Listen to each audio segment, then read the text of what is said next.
रविवार की व्रत कथा सभी मनोकामनाएं पूर्ण करने वाले और अपने जीवन में सुख समृद्धि, धन संपत्ति और शत्रुओं से सुरक्षा हेतु सर्वश्रेष्ठ व्रत रविवार की कथा इस प्रकार से है। प्राचीन काल में एक बुढ़िया रहती थी। वह नियमित रूप से रविवार का व्रत करती थी। रविवार के दिन सूर्योदय से पहले उठकर बुढ़िया स्नानादि से निवृत्त होकर आंगन को गोबर से लीपकर स्वच्छ करती। उसके बाद सूर्य भगवान की पूजा करते हुए रविवार का व्रत कथा सुनकर सूर्य भगवान का भोग लगाकर दिन में एक समय भोजन करती थी। सूर्य भगवान की अनुकंपा से बुढ़िया को किसी प्रकार की चिंता व कष्ट नहीं था। धीरे धीरे उसका घर धन्य धान से भर रहा था। उस बुढ़िया को सुखी होते देख उसकी पड़ोसन उससे बुरी तरह से जलने लगी। बुढ़िया ने कोई गाय नहीं पाल रखी थी, अतः वह अपनी पड़ोसन के आंगन में बंधी गाय का गोबर लाती थी। पड़ोसन ने कुछ सोचकर अपनी गाय को घर के भीतर बांध दिया। रविवार को गोबर न मिलने से बुढ़िया अपना आंगन नहीं लीप सकी। आंगन न लीप पाने के कारण उस बुढ़िया ने सूर्य भगवान को भोग नहीं लगाया और उस दिन स्वयं भी भोजन नहीं किया।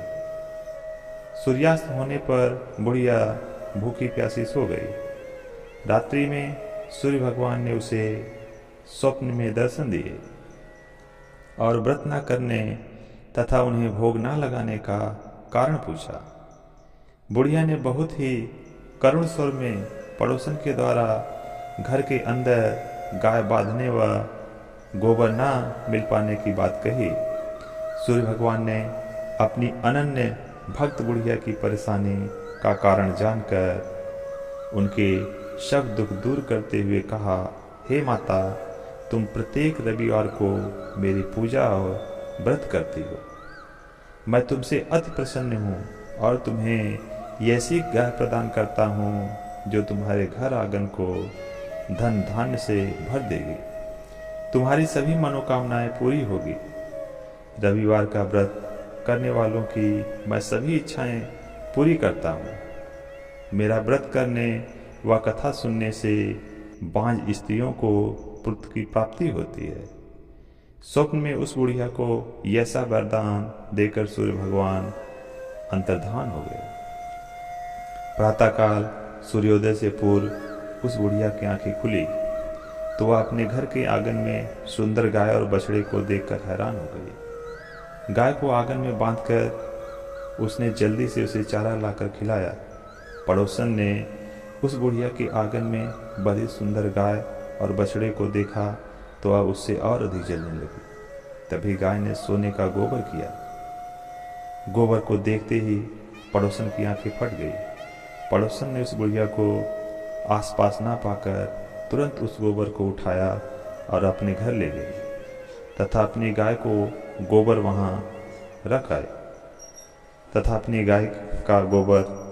रख आए। सोने के गोबर से पड़ोसन कुछ ही दिनों में धनवान हो गई। गाय प्रतिदिन सूर्योदय से पूर्व सोने का गोबर किया करती थी और बुढ़िया के उठने से पहले पड़ोसन उस गोबर को उठा ले जाती थी। बहुत दिनों तक बुढ़िया को सोने के गोबर के बारे में कुछ पता ही नहीं चला। बुढ़िया पहले ही तरह हर रविवार को भगवान सूर्यदेव का व्रत करती रही और कथा सुनती रही। लेकिन सूर्य भगवान को जब पड़ोसन की चालाकी का पता चला तो उन्होंने तेज आंधी चलाई। आंधी का प्रकोप देखकर बुढ़िया ने गाय को घर के भीतर बांध दिया।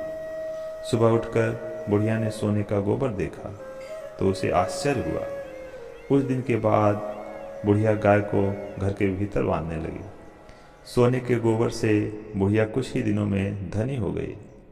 उस बुढ़िया के धनी होने से पड़ोसन बुरी तरह से जल भुनकर राख हो गई और उसके पति को समझा बुझाकर उस नगर के राजा के पास भेजी।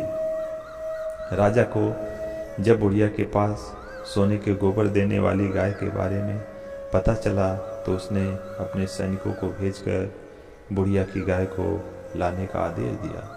सैनिक उस बुढ़िया के घर पहुंचे कुछ समय बुढ़िया सूर्य भगवान को भोग लगाकर स्वयं भोजन ग्रहण कर रही थी। राजा के सैनिकों ने गाय और बछड़े को खोला और अपने साथ महल की ओर ले जाने लगे। बुढ़िया ने सैनिकों से गाय और बछड़े न ले जाने की प्रार्थना की। बहुत रोई चिल्लाई, लेकिन राजा के सैनिक नहीं माने। गाय व बछड़े के चले जाने से बुढ़िया को बहुत दुख हुआ। उस दिन उसने कुछ नहीं खाया और सारी रात सूर्य भगवान से गाय व बछड़े को लौटाने के लिए प्रार्थना करती रही। सुंदर गाय को देखकर राजा बहुत खुश हुआ। सुबह जब राजा ने सोने का गोबर देखा तो उसके आश्चर्य का ठिकाना न रहा। उधर सूर्य भगवान को भूखी प्यासी बुढ़िया को इस तरह प्रार्थना करते देख उस पर बहुत करुणा आई। उसी रात सूर्य भगवान ने राजा को स्वप्न में कहा, राजन, बुढ़िया की गाय व बछड़ा तुरंत लौटा दो, नहीं तो तुम पर विपत्तियों का पहाड़ टूट पड़ेगा, तुम्हारा महल नष्ट हो जाएगा। सूर्य भगवान के स्वप्न से बुरी तरह से भयभीत राजा ने प्रातः उठते ही गाय और बछड़ा बुढ़िया को लौटा दिया। राजा ने बहुत सा धन देकर बुढ़िया से अपनी गलती के लिए क्षमा मांगी। राजा ने पड़ोसन और उसके पति को उनकी इस दुष्टता के लिए दंड दिया। फिर राजा ने पूरे राज्य में घोषणा कराई कि सभी स्त्री पुरुष रविवार का व्रत किया करें। रविवार का व्रत करने से सभी लोगों के घर धन धान से भर गए। चारों ओर खुशहाली छा गई। सभी लोगों के शारीरिक कष्ट दूर हो गए। राज्य में सभी स्त्री पुरुष सुखी जीवन यापन करने लगे।